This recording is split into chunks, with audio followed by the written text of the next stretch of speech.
Good morning, good evening, good afternoon, as long as it's all good. I want to welcome you to the House That Happens, sponsored by Shuey's Bar and Grill, the only place to be in suburban Etobicoke.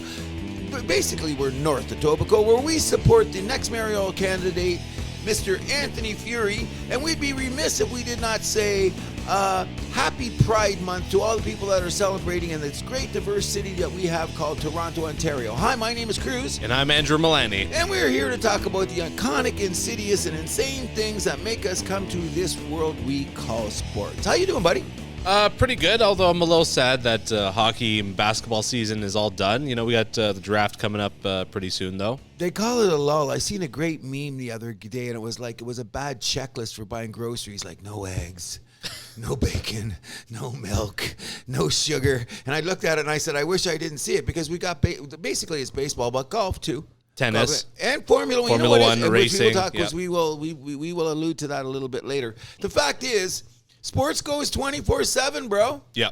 You know what I mean? Especially hockey in this country. As we'll find out soon. You know what I'm saying? And it would be remiss if here in the House That Happens, where we've talked since January, good, bad, and ugly, where this was going to go, we must put out a congratulations to the Las Vegas Golden Knights for winning their first championship in 6 seasons, with only being in the league 6 seasons, masterminded by the one and only from Etobicoke, George McPhee. George McPhee, Kelly McCrimmon, GM. Yes. Brother of the late Brad McCrimmon. Oh, yes. Brad McCrimmon, big, strong defenseman.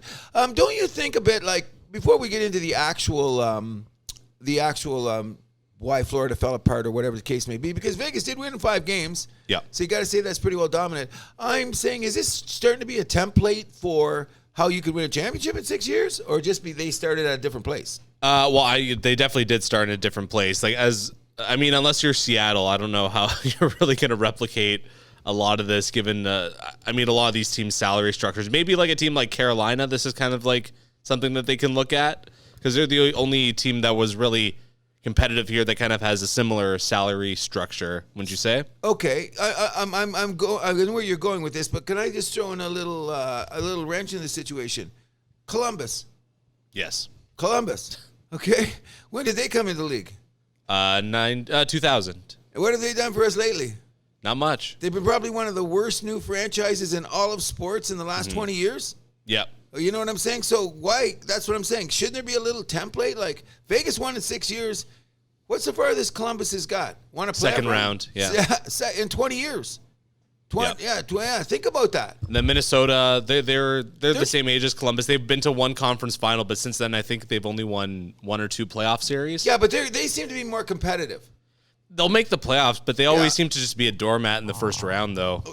Point well taken. The reason I'm bringing it up is I'm just saying, having talked long time, I for a while I knew George McPhee's brother Paul, and we talked like extensively about hockey. And then he would go, like, Washington would come to town, and he'd be up in the box, his brother talking, and he'd come back with the scuttlebutt because he's talking to his brother. So he'd say, "Oh well, Cruzy, no, it looks like Washington's going to do this. And they got deep voices and whatever." And I always thought it was unfair that McPhee got, every year, like Dubas in Toronto this year, when they didn't win, the year that Washington didn't win, that's what happened to McPhee in Washington. And what happened the next year? Within 2 years, they won the Stanley Cup? Basically, it was his team. Yeah. I'd say within 2 years gone, but that was his team. I'll take that. Anyway, to go to Vegas and win with 6 years, congratulations. And I really do believe it's a template. To even though how they got things started, they might be the only team in NHL history to do what they did at the expansion draft. That's even clever management. Oh, no disrespect. Yeah, but I'm just saying that's like, I don't think it's a template to work off of, because that was a one-off. So are you saying it's because they've left the draft table a little bit empty? What do you mean? Oh, like how they traded all their... Vegas hates first-round picks? Is that what we're getting to? I'm not saying that, but... There's only one player that they drafted... On their team. That's and it's what I'm Keegan Kolesar, I believe. Yeah, he's the only one. That's what I'm alluding to. Now, I'm not saying, is this good, bad, or ugly? Because here's what I'm going to get to about the Vegas team. Let's talk about the play of the game, okay? Yes. The first game was pretty tight, okay? But you knew that Vegas seemed to have a little bit more, what would you call it? Like, I liked your theory, the rolling 4 lines. Like, they didn't have a precipitous drop. Well, I mean, the first game started off tight, but once it got to the third period, Vegas just started to run away with it. And then we had the game that got shelled. Mm-hmm. Did they get one game they were shelled? Well, I mean, the last game as well. Oh, yeah, that's a period on the sentence then, okay? But what I liked about this is that the next step, when I'm talking about the template for not only the 6th season, and 6 being the letter of the day, the 6 big defensemen. Oh, yeah. You know what I mean? Like, and obviously he acquired and assembled a team with 6 big defensemen. I believe 4 of them are Canadian. Pietrangelo, I know, is Canadian. Shea Theodore is Canadian. I believe Braden McNabb is Canadian. Zach Whitecloud is Canadian. Martinez is an American, I believe. Yeah, one's American. I know one of I forget which guy. I don't know Nick Hague. Is he Canadian as well? I think so.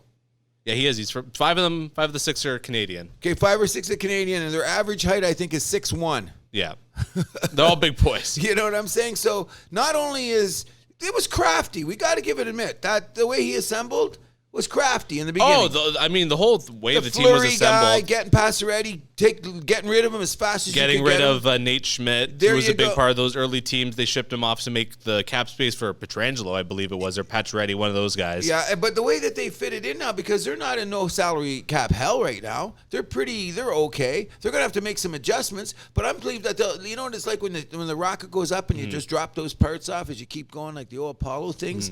I think that's what Vegas looks like to me. Yeah, I mean, they have just above $8 million in salary cap space for next season. They got to add like a couple, like bottom 6 forwards and like a back, and they need to find another goalie. But I mean, with $8 million, I mean that's plenty. I'm gonna go back to our other theory. If I got 6 big boys, I'm gonna play goal.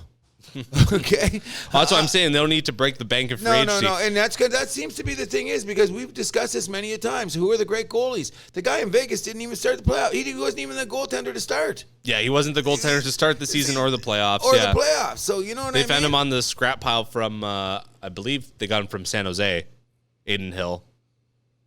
San Jose? Yeah. I knew before that he played with Phoenix. Oh, I thought it was Columbus. I knew it was another team too. But in any event, what I'm saying is that if you're all the teams in the league shouldn't be crying about, I haven't won a Stanley Cup since the Kennedys were in the White House or some nonsense like that. Oh, by the way, isn't that the Toronto Maple Leafs? Sorry. No one in the organization bitches about that. What's that? No one in the organization says that, though. No, but you know what? They're scared to say it. You should say that. You should have your okay. How long is this Shannon plan? but then people are gonna hold on. Let me speak. Okay. If someone says that, then they're just gonna be like accused of complaining. So like, what's the good in that? In what way? Complaining about people what? Just people like you were gonna come out and be like, oh look, they're bitching about how they haven't won the cup in this long and blah blah blah blah blah. That's how it's gonna go. I know the Toronto media. You know the Toronto media. That's how it's gonna happen. Okay. I know what you Habs fans are gonna say. I know what the Bruins fans are gonna say. Okay, but wait. The Blackhawks fans are gonna come out of their basements. You know. Okay, I'm just still saying we had a man, George McPhee, with Kelly McCrimmon in the span of 6 years. Not only that, was it 3 conference finals? 4 conference finals. This is their second final. So, and I don't know how they missed the playoffs that year, but I knew there was a couple injury issues that time. Yeah, I think it's like you can chalk that one up to injury issues. They were right up against the cap too. That might, like no Eichel. Yeah. Leonard. I mean, his situation's still a little troublesome. They say he might never play again. And then Pacioretty hit the wall at that point. He wasn't worth the money that he was there. Yeah, they had to ship him out of town. But I think it's clever. I think it's clever how they assembled it this way. Won the ring and welcome Vegas. That's the first time I've ever seen a Stanley Cup championship where there was fireworks on the ice. Only Vegas. No, they did that the last few years. Where did they? They did that for Colorado. I think starting in the bubble, they started doing that. Oh yeah, that's right. Yeah. They did do it in the bubble. That's right, to make it look so, because we got to look like NBA or we got to be copycat. Why don't they drop shit from the ceiling? Because if there was on the ice and the skates, everyone's it's bad news bears. Yeah. Drop balloons in. When the Toronto that's probably Canadians, hold on. But with guys skating around with the cup, that's going to be a mess. There's going to be an accident.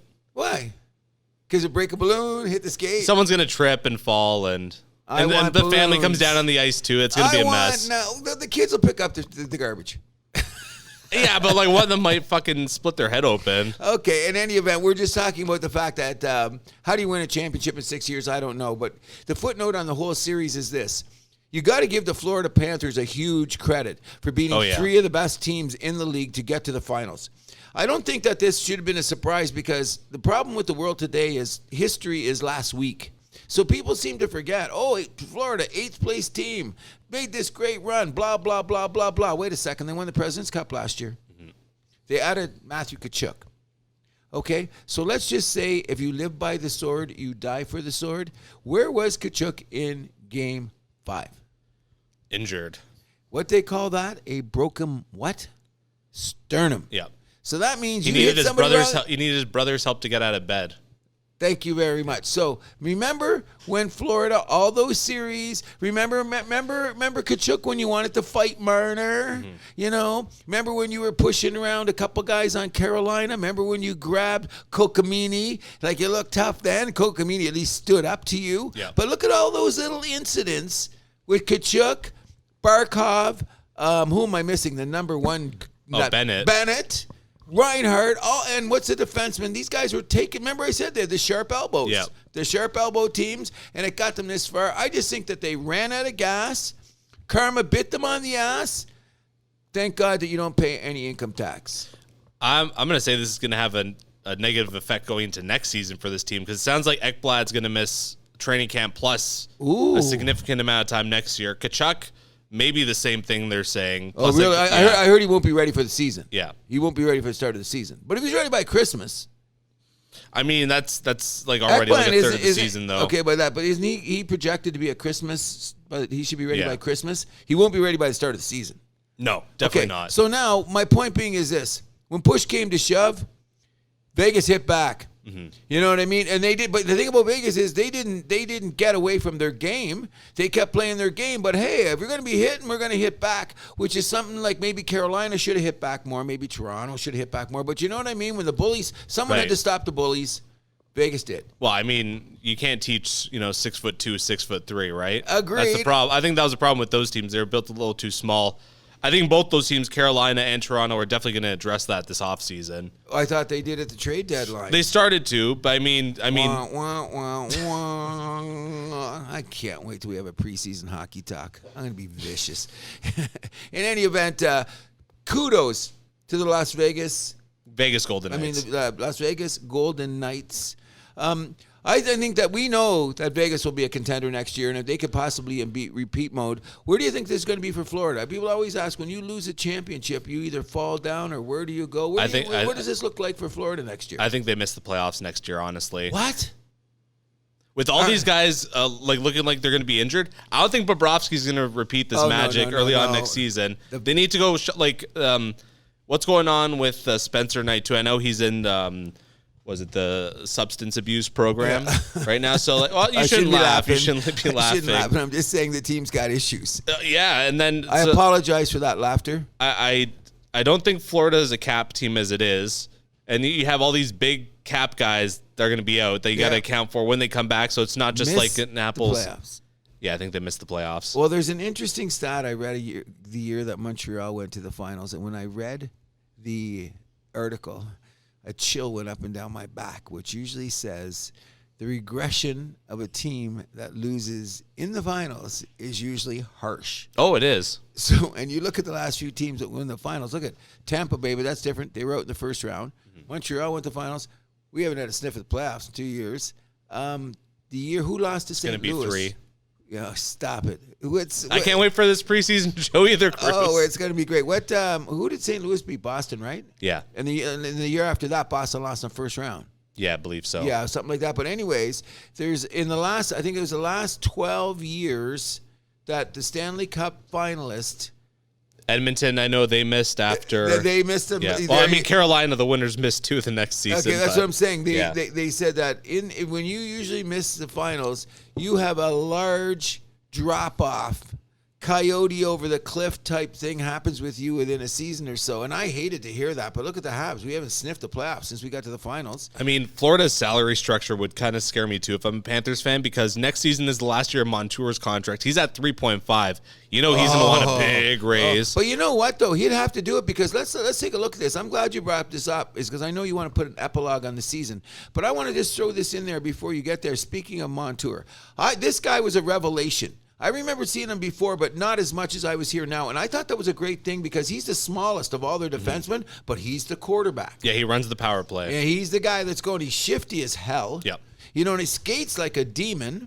However, what's his size? 5'11". Yeah, 5'11". He's a small guy. Okay, so we had another guy that was just recently into the finals, and they were calling him the next Bobby Orr. I think his name is the guy in Colorado. Makar. Where was Makar this year? He was injured for a lot of this season. Why? Wear and tear? Banged up. He's only 6'1", 170 or whatever. He's not even 200 pounds. Montour is 200 pounds. He's lower to the ground. He's a little bit thicker. But look, you know what Makar's going to have to do? I'm not taking away from his talent. But, I mean, when he just skated around everybody. Everybody looked at the film. And what did they say? Every time you see him, hit him. Every time you see him, hit him.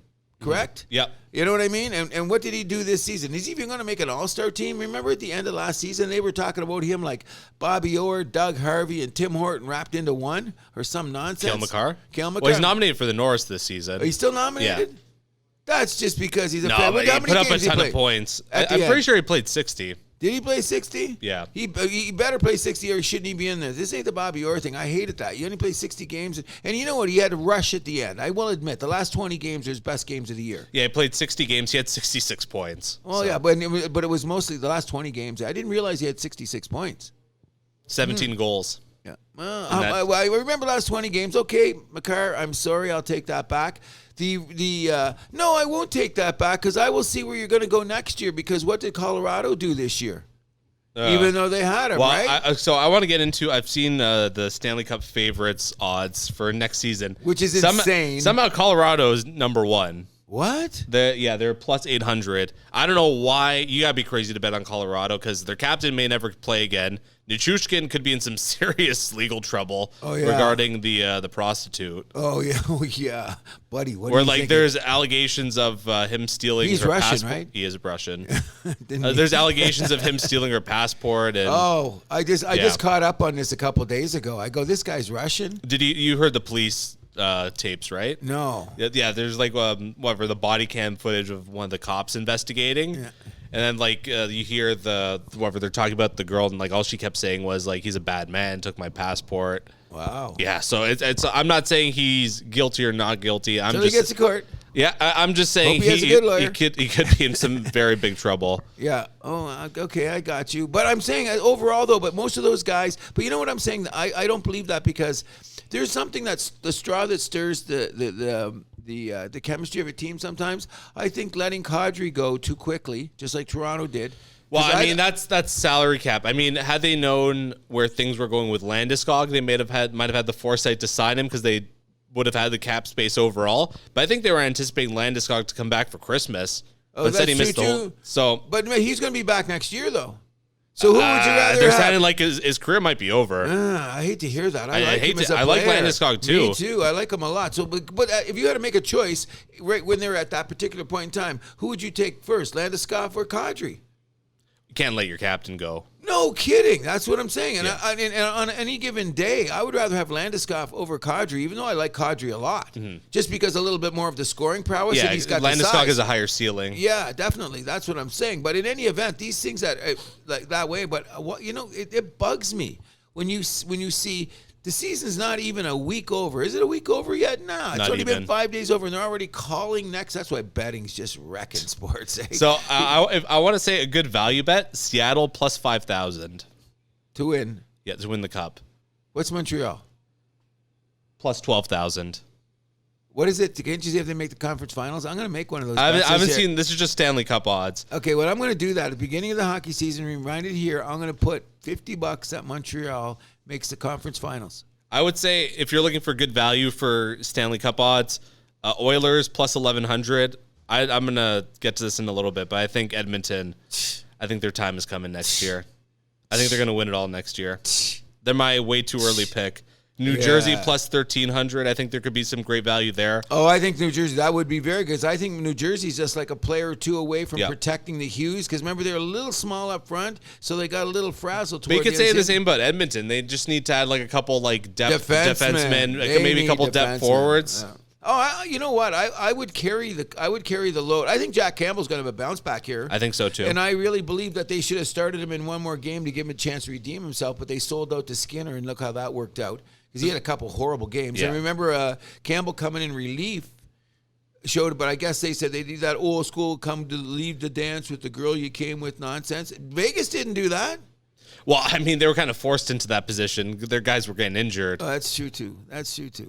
You know, But I mean, some of these odds are ridiculous. Like somehow Seattle has the same odds as Nashville and Vancouver. I don't know how the F that works. What about Toronto? Where does they're same as the Oilers plus 1,100. Oh, really? Yeah. Well, I mean, the Leafs are always up there. Oh, that's it. It's based on where False the sense of security. Well, it's also based on like where the people are betting, right? Yeah. There's a lot of Leaf fans out there. Well, yeah, and that's cross country too. Of course. And of course, they established themselves as a team or whatever. I think it's crazy that we haven't even got to training camp and they're already predicting who's going to do it. We don't. Well, know it's not prediction. It's just taking people's money. And I'm not liking that. I'm just saying, yeah, that's what I was saying. It's about the Vegas. You know what I mean? Carolina is the same odds as New Jersey plus 1,300, I think, and actually Vegas. I mean, Vegas, I would say no, just because of how tough it is to go back to back in the NHL. Tampa Bay just did it. I think know, if any team could do it, maybe it's a new trend. Like in basketball, they said you couldn't do it, and then it was 2-3, 2-3, 3-2, all that. Yeah, maybe but things happen. Guys get injured. I don't know. Well, maybe this is a new era. Maybe. Tampa Bay just went 3 times, and look at the way you're talking about how Vegas is built. Yes. Okay, so that's the foundation. Here's my thing. I think Vegas will come back and win. I just don't think it's going to be next year.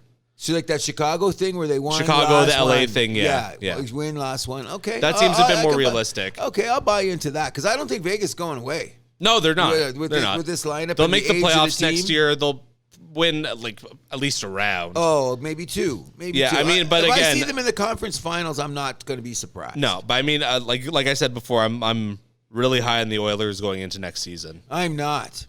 Until I see their roster and I'm seeing like 2 more defensemen come in there. They just fly. Didn't you pick them to go to the finals this year? Maybe. No. No, you did. Did I? Okay. You did. But you know what? And this is why I'm backtracking 100%. They fly around all the time, but when shit hits the fan, they disappear too. Like, I should have thought about this because I was thinking, Connor McDavid, he's a superstar. He's going to be Mount Rushmore. This is his time to win a Stanley Cup. Well, I don't think he's on the type of team that's structured to win a Stanley Cup, and it's already proven for the last 2 years, him and Leon Draisaitl just isn't enough with Ryan Nugent-Hopkins, with Vander Kane to get to the next level. So what are they going to be basically doing? They're coming back to the table with the same team. Yeah. So what is that theory? When you keep coming back with the same thing, is that what the Toronto Maple Leafs are doing? How far did they get? That's what I'm saying. So but you also look historically. There's a trend. There's teams that did struggle early on, but then they kept coming back with the same guys, and they eventually broke through. So you're gonna think so it should be Toronto and Edmonton in the finals, correct? According to your theory. Why not? I'm saying no. I would. You know what? And because, like I said, it's not going to be Florida next year. I think they're missing the playoffs. I like that call. Bruins are in danger of missing the playoffs. Oh yeah, no. I think the Bruins are going to take a big step back. I think Jersey we got to keep in the mix. Yeah, I'm keeping Jersey in the mix. And you know what? New Jersey, maybe New York. I'm not completely sold on them after these playoffs. Okay, I hate to say this, but I think that Toronto's going to have a better season than Edmonton. I'll say the season hasn't even started, but we'll wait till training camp and see what because we got a draft coming up, we got free agency coming up. Well, let's talk after that. But the way that the teams are constructed as we speak and as the season has ended, I got more credence in the Toronto Maple Leafs than I do in the Edmonton Oilers, due to the fact that all those guys that they pulled in will now not have the pressure of doing that playoff run. They'll come to camp together, like the McCabe guys and those guys. You know what I mean? Yeah. They'll be more of a team. Whereas Edmonton, who are they going to bring that? Who did they get in? Oh, they got the guy from Nashville, so that'll be better for the whole season. That was best trade of the deadline. Oh, no doubt and about it. And I think Evander Kane, he had Sorry? I think they need another guy. I agree, too. They need to find an upgrade over Cody Ceci. They need another third pair guy as well. Over Nurse. No, I mean you're stuck with Nurse. I think, but ever since Ekholm got there, kind of pushed his role down a little bit, which has been beneficial for the team. For both him too. Oh, exactly. And then they got the kid there, Bouchard, running the power play. So Nurse doesn't have to do with that. Kane? Yeah, so he had a little bit of a bad season last year coming back from injury. I think he had surgery as well. Yeah. I'm looking for him to be a bounce back candidate next year. 30 goals.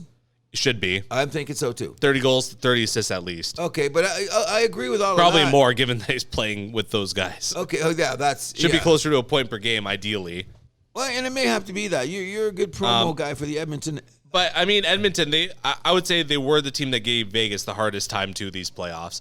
I know Dallas... Because their offense... let's not leave Dallas out. Dallas, it was like too little too late. They were out of that series way too early, right? But their games against Vegas are insanely... I thought they were just as competitive. Like the pace of the game and the games that they won, the games, they looked like they didn't belong in that series sometimes, though. Yeah, but same with Florida in the series too. That's all I'm saying. That Edmonton, though, they looked like they were a lot more in that series. Okay, than those so other here's two what teams. pisses me off about it. Like you said, I have to. You have to say when you're wrong, you're wrong. And I was remembering at the beginning of the season. Yes, I did. I clamored about McDavid. This is his time. Remember all that stuff? Yep. He'll beat Toronto in the finals. The guy's got to do it. Well, there's something about the guy now that when I watch him, he's got a bit of a bad, sneaky, dirty in him that I don't like because that takes away from his game. Now, Crosby was straight up. I'll punch you in the face if I was bigger. I can live with that. Mario Lemieux was always going to look at a referee. Gretzky could get away with just about anything that he wanted. Steve Yzerman was a freaking solid head down, let's go guy, no nonsense. All of those guys are now in the Hall of Fame, and all of those guys are multiple Stanley Cup winners. My point being is McDavid hasn't shown that moxie. You know what I mean? Like on ice playing, skill level, speed. Look at his speed. Like we said, I'm still saying this. We did that show last year about the 10 most spectacular players in all of sports. What did I have McDavid, 1 or 2? Yeah. You know what I mean? Like he's up there. I'm not saying... I think we both had him at 1. Was it what it was? Yeah. Oh, yeah, definitely. Because I'm saying he's that spectacular of a player. In the history of the league, Dominic Wilkins in basketball, Marcel Dion in hockey. You know what I'm getting? Kent Nielsen on Calgary. Just guys like that. Rick Middleton on Boston. These guys were like amazing players. Why don't we talk about them anymore? I do think that McDavid's going to be much higher because of his skill level, and I love the way that he plays. But until they get some more people on the back end and a goaltender, not the best goaltender, but better goaltending than they had this year, they're going to be the same place there next spring. That's how I see it. I could be right. I could be wrong. I don't know. They got Ken Holland. He's a very smart GM. Well, they made it, and he's from old Detroit. That's going to see. But sometimes they get there again, and they're not quite the guy they were before. You know what I mean? It's like your old girlfriend. You sneak back to see if it's going to be good. Nah, it's not. I don't know. They got Jay Woodcroft there. He's looking like he could be the best coach in Oilers history. Oh, okay. I'm not saying that, but I'm saying I don't know if it's going to be next year. McDavid's going to have to win a Stanley Cup to get the prestige or Pantheon next year? I think it's going to happen. Okay, so I'm betting a beer it's not. Okay, we're on for the beer. You know what I mean? Just going into next season, though, especially, I was looking at some of these East teams. I have no clue how this is going to work out. Well, I think Toronto, we're in. I think Buffalo comes in next year. I think it's going to be finally their year to make it back into the playoffs. They need a goalie. There's a bunch of goalies out there in free agency. They're probably going to snatch one.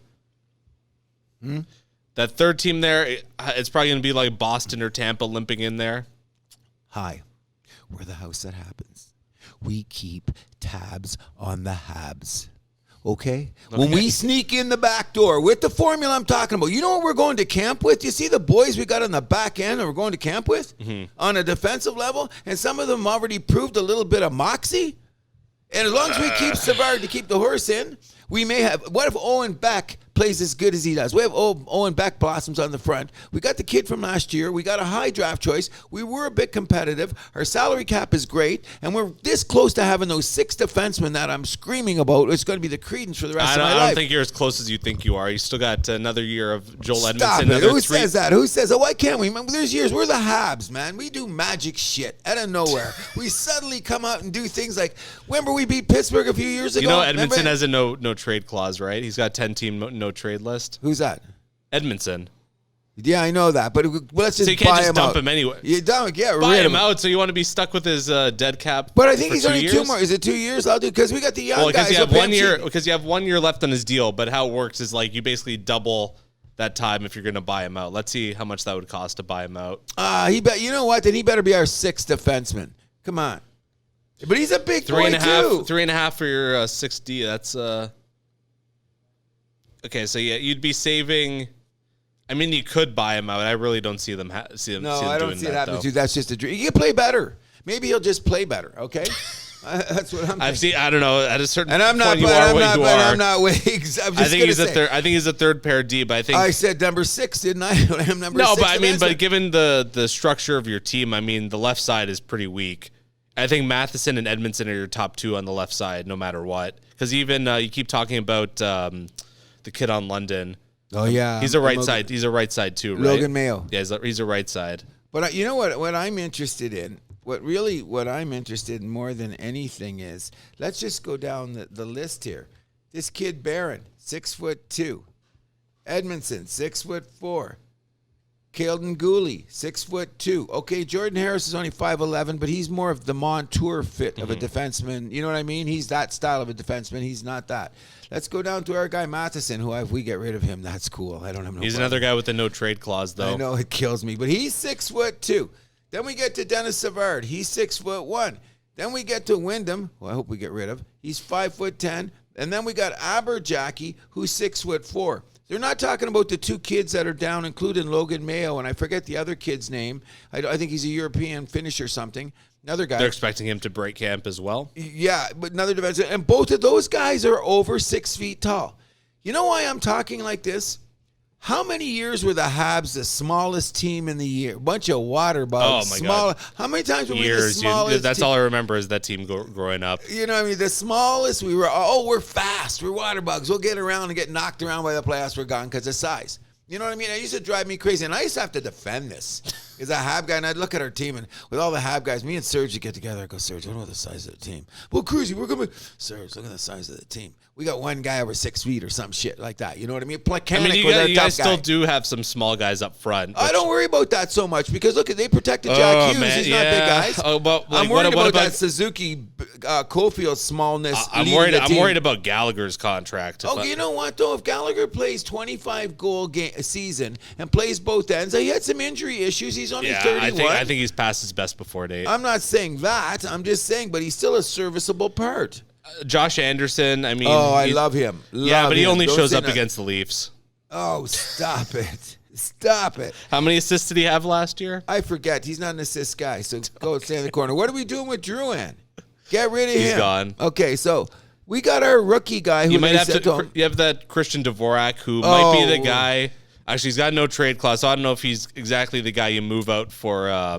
If you want to get Pierre-Luc Dubois, I don't know what's. You might have to move up Kirby Dach to get him. Honestly, I don't want him to take out Kirby Dach, man. I want to keep him there. Look at Kirby Dach, 22, 6'4". Looks like he's got a place. I know, he's looking pretty good. That's what I'm saying. Josh Anderson, we need him. But you got to pay to give up to get Dubois, right? Yeah, I don't know what we're gonna do. I'd like to give up. Well, I think we talked about this before. That Florida pick is 100% going to be involved in that trade. Yeah. There's no doubt about that. And actually, Montreal's talking about moving up to the number 2 pick in this year's draft. That's good. If we go to number 2, I'll go there because then we don't have. There's no confusion about who we're going to take. Because is this considered a good draft?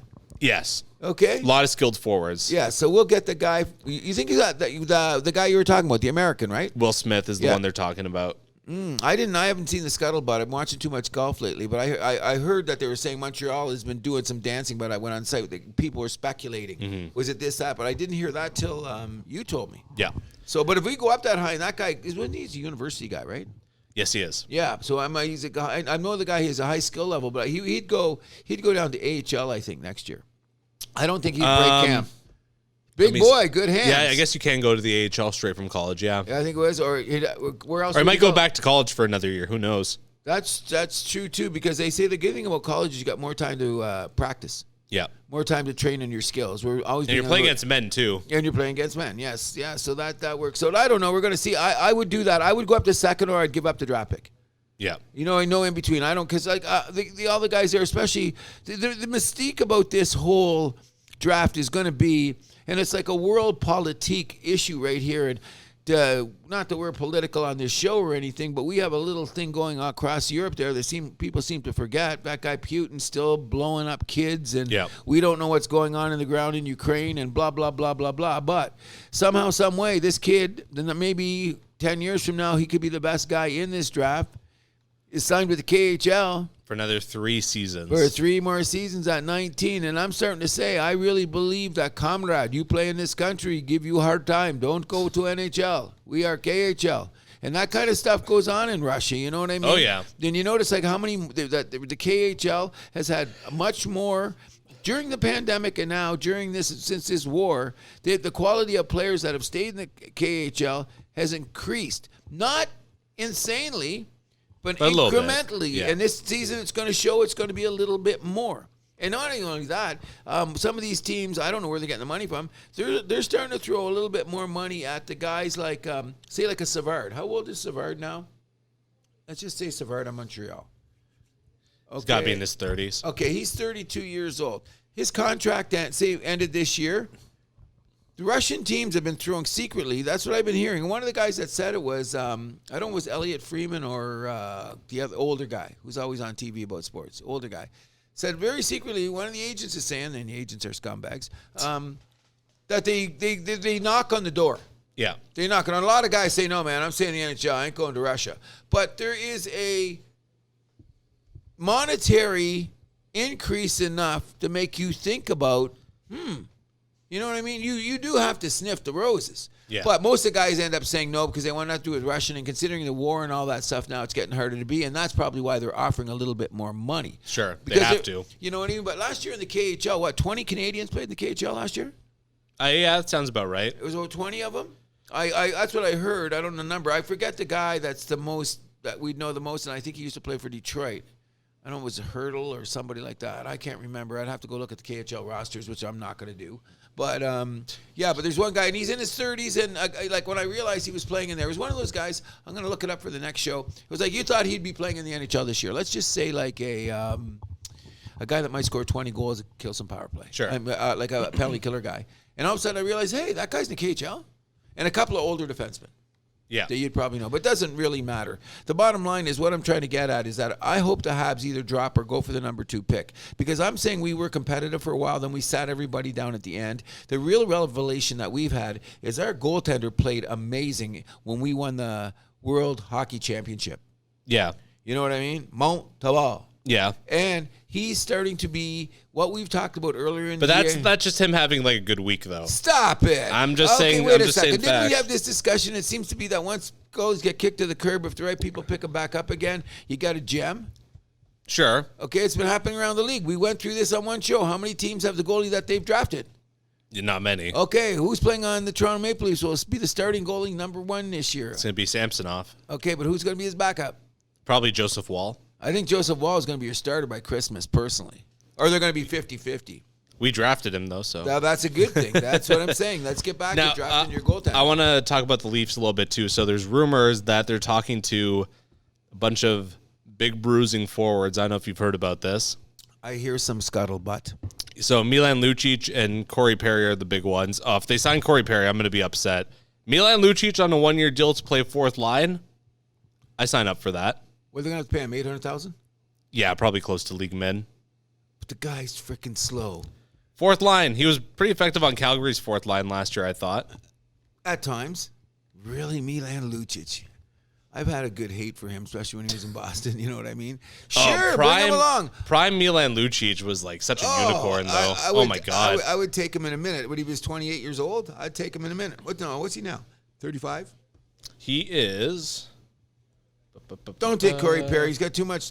Yeah, he's 35. There's too much no tread left on the No. tire. I talked a lot of smack about Corey Perry last year. Well, Yeah. he looked good in 2 playoff games. A blowout win and a blowout loss were the only games that you noticed him. Okay, so then don't bring him to Toronto. But No, I I know what will they're not. saying. What they're trying to address is the grit. Oh, for sure. You want know- someone that's going to be a little, like kind of what the effect Ryan Reeves had on Vegas. He's not there now, but ever since he got there, guys started to look a little taller, a little bigger, right? Well, that's what Mariner needs. We got into an argument last night with our couple of Serbian friends. I wish you were here that we were arguing about and why they were going to ship Mariner out of town and the rumor what team he was there. And he said, and I was saying that we got pushed around, and I was doing the example where Kokamini at least tried to fight back. But I said Kokamini had big guys to back him. I really believe that Mariner had nobody to back him. He's out there in a an island. What are you going to do? I would have taken a swing, maybe have taken a beating or whatever. And they said, well, he's on the trading block. Where are you going to go? Well, and he goes, my buddy's a diehard Hab fan. He says he'd take Mariner at the freaking drop of a hat. And I said, really? Well, I'll pick him up at the airport. How's that? You know what I mean? If you guys want to be silly enough to, because I do not think you should. I think you guys should keep your core. You got it now. You got to hope for that salary cap you were talking about. That salary cap bump next year, which would be $4 million. Well, I mean, I don't know if I brought this up on the last show, but apparently, so the players are in debt. It's like a bill or something, but it's going to be paid off right in October.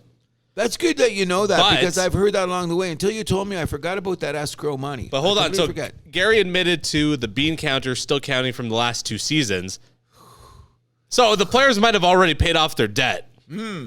This is some scummy shit going on by the league. This is a play by Gary for I believe it's hockey related revenue is the big sticking point between the players in the league now. Stop it! That's just being the best Jewish lawyer I've ever seen on the planet. No disrespect. He's slick. Because you know the owners of the big teams, the Torontos, the Bostons, the Montreals, the New Yorks, they're down Gary's neck now to raise the cap because they're pissed. Oh, I heard that they want to rip off his head and shit down his neck. I heard the owner of New York, who's a nut bar anyway. We know that. I heard when he goes in the room, he's saying like nobody really likes him either.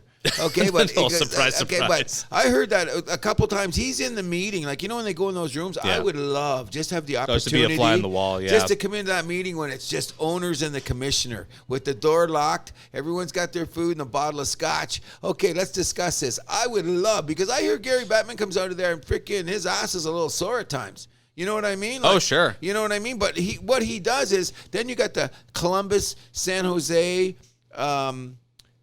Carolinas, you know what I'm talking about? The Phoenixes, all those teams going. Anaheim. And I'll buffer them against the big bad bullies called Toronto, New York, Boston, Montreal. Yeah. You know what I mean? So that's why I'd love to see what the dichotomy's like in the room. Oh, it's. I imagine it's very big owners versus small owners in there. It's the one time. Same thing as it's the one time Montreal, Boston, and Toronto, link arms like and sing, each other. and sing "Kumbaya" and all that. And it don't last long. Probably about a chorus before they get back, before the knives come back out. You know what I mean? And it's funny to be talking like that, because I always thought, in another note about this, I really thought that the ESPN money would have pushed the salary cap quicker than it did, and it had no. Well, again, it's because all this. It's because of the COVID and the player debt and all this escrow nonsense, which might already be paid off. Okay, so a little bit of dirty bean counting going on. Allegedly, now we're saying that this money should be going a little bit farther, right? Yeah. Okay, but here's the bottom line: is word around the campfire is this is the lowest rated finals since I think. Hold on. In the States, it's the highest rated finals in like 15, 20 years. So it's Canada's lowest? Yeah, in Canada, it's very low. Was it? But it's the highest in America? On TNT, they got the highest numbers at the highest viewership that a Stanley Cup Finals has had in the States since, whatever, it was like 15, 20 years or something. Really? Yes. Okay, so... And TNT, credit to them, they promoted the F out of this. Okay, because it was their first finals that they've ever had. Exactly, because ESPN's crying that they didn't get the ratings they wanted. That's interesting. I forgot for their games. I think it was just a perfect storm because of the Matthew Tkachuk situation. They put him on NBA on TNT. I'm sure that was a huge boost there as well. And NHL has such a hard time over the years marketing like that. Mm-hmm. You know what I mean? You got to do that. You got to see the guys' faces. Give them some personality. You know what I mean? That's what draws you to the game. You know what I mean? Yep. It's not just a play, the competition. Of course it is, number one. If it wasn't for both Miami teams being in the finals, do we even get that moment? It's just like I said. Well taken. This is just a perfect storm, and TNT just took advantage of it, and good for them. Yeah, you know what I mean. That somebody in the marketing room probably got a bonus. Yep. You know what I mean? And I hope this just does well for hockey in the States. Me too. You know what I mean? Because it's kind of odd. We had 2 non-hockey states playing for the finals. Yeah. You know? But Vegas is one of those teams where, I mean, they're still in the desert. I know, but they have a big fan base. Don't get that twisted. The locals there. Gambling face. What? Big gambling base. No, they have fans. No, they have. They did well with the ground. Class and yes, Do you see the video of there's the old man there at like at Costco or something, and the guy's like, "Oh, I'm giving out a trip to Vegas fans," and he's like, "Oh yeah, me and my wife." The guy's like, "Are you going to the game?" He's like, "No, I can't afford it. We'll just be watching on TV, me and my wife." And it was a nice little wholesome moment. Yeah, sure it is. And no, but they've said there's an underbelly of fans because who's running the casinos? Who's driving the cabs? Who's doing the industry? You still need people to work. And Vegas is a city of about 1 million? Less? Yeah. give or take. I think it's a little bit less. Vegas is smaller population than people realize. Oh, sure. Now, at any given time, the amount of people in there, you got to adjust to that. It's huge. But I mean, when you actually get down to the population. No, but that was the whole thing with Vegas, where they didn't want it to just be like kind of what the Raiders have become, where it's like a lot of the away fans. They wanted the strong home base, yes. which is what they got. Yes, yeah. Because my buddy's been to many Vegas games. Wade that comes in here all the time, and he says that it's a spectacle there. The way they treat you coming in is a little more NBA stylish, the way they do it. That's fine by me. Yeah, yes and no. I'm old, so I don't know. But sometimes you go into like a Leaf game, you're like, oh my God, this is like a library in here. But that's the city of Toronto. It's gotten better. I know, but even in terms of just like the in arena experience, like what they're setting up, it's a little blasé. Okay, so let me say that I should be embarrassed to say this, never go to Habs games, but you see what happens on the screen when they're going. But I did have the opportunity to go to quite a few Detroit Red Wing games in Detroit. Mm-hmm. Let me tell you, as soon as you walk in the arena, you feel different than when you walk into a hockey game in Toronto. Yeah. I don't know if it's the people, maybe, I can't explain it. Was this at the Joe or at the Joe? Yeah. At the Joe. I did go to the Olympia too, and the Olympia was pretty raucous, but the problem with Olympia was, when I think back on it, there are pillars all over the place. And when I really think about it, it was a weird, it had to go. Yeah. You know what I mean? But all you those know what, original though? 6 places. But the one, Boston Gardens and the Chicago Stadium, those old ones, those were the best for hockey. Because I've heard stories about those two buildings. Yeah, because you were right. Like, can you imagine that? You could yell, "Hey, Esposito, you're a bum." He'd hear you perfectly. You know what I mean? Because they were down there, and not only that, Chicago Stadium, they said, had a bit of a lower ceiling. Yeah. And the Boston Gardens had a little bit lower ceilings. Kind of like San Jose, what they got now. Exactly. Yeah. So it booms in there. How come Toronto never booms? It does. I thought in this playoffs the fans showed up. Oh yeah. Yeah. Which is good, because for a while I was like, But why, when you go to the Raptors games, it's so much crazier? Because the in-arena experience, the crowd is younger. It's a lot of new money there as opposed to old money. Yeah. But and I also want to go back to Detroit for a second. We got to move on to get into basketball, though.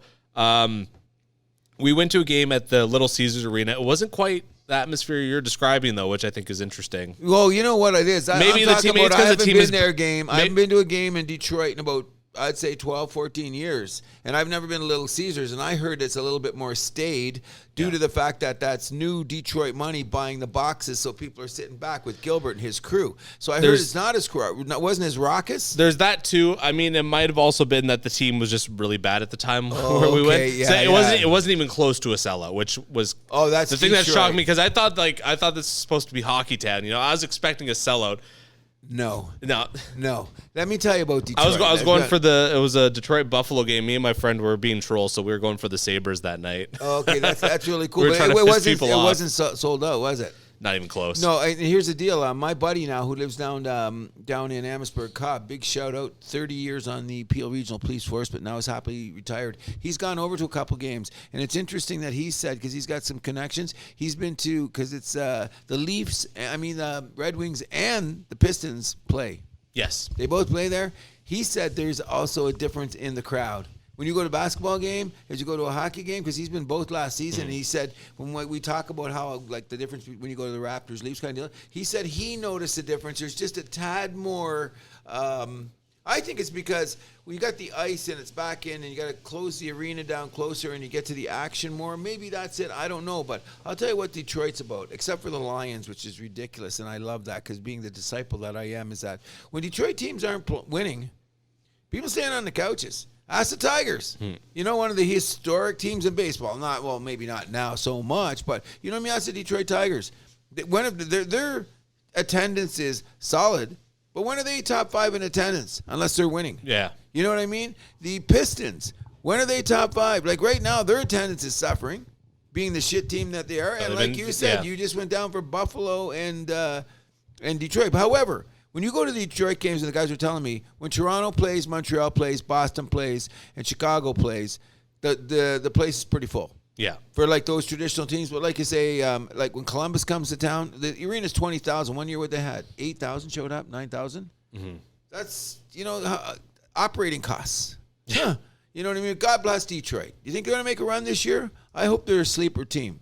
The Red Wings? Yes, I always got a little place in my heart for I'll wait to see what they do this offseason. I've talked to this with my buddy Rob, who's a Red Wings fan. We were both kind of on the same page that they may have started the build-up a little too early. They might have wanted to tank one more year to try and get Bedard. I don't know. Got some solid young players, Larkin. They got Larkin ain't so young anymore, though. That's the thing. He's going to be a good leader. He is. You got to have someone at the front of the. If you got a bunch of pack of dogs, you got to have a lead dog. No, I know, and they got Lucas Raymond and Moritz Seider. I know that. Yes, and who is he? What's the guy? Is Seider the guy going to score 40 goals one day? Seider's the defenseman. You're thinking Lucas Raymond. Then, yeah. He could score 40. Why not? I like him. With league scoring going up, why not? I'd have him on my team. Yeah. No, like I like the way he plays hockey and stuff like that. But I don't know. Like I said, let's put a period on the end of the hockey season. Let's congratulate the Las Vegas Golden Knights for what they've done. I'm saying it's a 6-year plan. Teams, get on it. You know what I mean? And speaking of getting on it, it's just been an anomaly that South Florida had 2 teams in the finals, both as number 8 seeds, both running out of gas. Yes. Do you know what I mean? Can we say congratulations to the Denver Nuggets for the first time in franchise history, which is another anomaly. Both teams, and NHL and NBA, had first-time championship teams. Yeah, coming from different ends, of course. Where Vegas, they're kind of brand spanking new. Yeah. Denver's been in the league since, like, what, the 80s? Or late 70s? 70s, but they were an ABA team, too. Yeah. They were one of the original ABA teams on top of it. Yeah, them, the Spurs, the Nets. Yeah, and they're 47 years in the NBA. Never. You know what? I think what was this? Only their second conference final. Yeah, and the other conference final came 3 years ago. That's what I'm saying. So 2 conference finals, and now they're champions. And I think they're a deserving team. Yeah, 100%. I mean, for the first game and a half of the series, I mean, Miami didn't even look like they belonged. Of course, and I give Miami credit because they were scrappy. But I'm saying they did. They made the end of games usually pretty exciting. Okay, and then Jimmy Butler had a shot in Game 5 to extend it. He didn't make the shot, but I think he had no legs by then. But I mean, what do you think of that foul call that they reviewed in its state of foul? We were talking about. Sometimes when the refereeing, and we're going to do a show on this. Because I didn't get how that was still a foul. That was a clear kick out. I couldn't either. I said, come on, what's going on here? I don't know. Maybe they were trying money, gambling, point spreads. I mean, I don't know. Because he didn't go to the line, did he? He did go to the line. I mean, he did go to the line, yeah. So I'm saying, what side of the point spread you're on? That's what I'm saying. Yeah. I hate to bring that up. But at times when you see the call, you're on the couch and you're going, huh? What?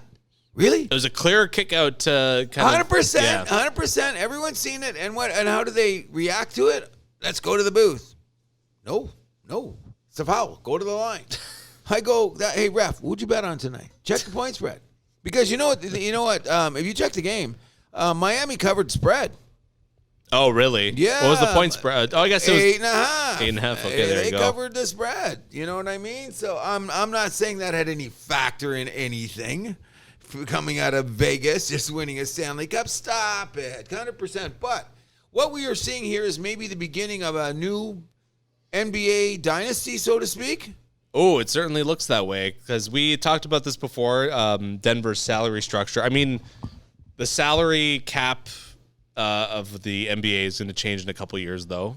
We know that. Dramatically. Yes, where basically if you're like there's going to be a new, the second tier of like the luxury tax, it's dollar for dollar. Oh yeah. Where teams might splurge on that for one season, but beyond that, I really can't see that. No, what they'll do is if they have a shot at the title, like the year that we won the year the Raptors won the title, we did pay a little bit of salary. We did pay some tax. Oh, I know. You know what I mean? So when you're that close to the thing, pay the tax, you get the rings. You know what I mean? However, if you don't have a chance to do that, then pull back on the noose because that's how the Yankees play now. I didn't realize that. Finally got something like they didn't give a shit before. Just kept paying that tax. But now they stopped. Now it's just throwing away. It's dead money. Well, because Steinbrenner Jr. is more of a bean counter than I love Senior the old was. man. I miss the old man, but that's another story. Bottom line is I really like your theory where I believe somewhere in the playoffs you put forth the preposition and not me that is this 10, 12 years ago. Where was Golden State? in just about the same place. Okay, they won a championship. Where now? Isn't that one of they were one of the the gold standard teams in the NBA? Correct. Yep, they're the one. Like when you ask someone to just name off 10 teams in the NBA, Golden State's in there guaranteed. 100%. Top five. There you go. Comes up every there time. You go. But like you look at Denver's salary structure. Jokic's new contract kicks in next year. Jamal Murray's got 2 years left before they're going to sign him back, which they will sign him back. Let's be real. Oh, no doubt. Michael Porter, who is going to be kind of an interesting one in all this, given the new salary, whatever the penalties for going over the luxury tax. Yes. He's locked in. This is the first of his new 5-year deal. What's he getting a year anyway? About 25? This year he's making 30, but then it goes incrementally up until 26, 27 when he's making 40. Ooh, Michael Porter Jr.? Yes. How old is he? 24 when he got this contract? Yeah. How old is Fred VanVleet? Fred VanVleet has got to be 28? Yeah, he's got to be pushing 30. Okay, we'll get to that in a minute. But anyways, and then Aaron Gordon's got 2 more years left. Contavious Caldwell-Pope's got another year left. I think this team is definitely set up to win next year, probably the year after that as well. I'm going to say, here's what I'm going to say, and I'm going to look at it this way. The Joker was amazing. He is one of the most phenomenal offensive forces I have to say I've seen in the NBA. First center to win NBA Finals MVP since Shaq in 2002. Thank you.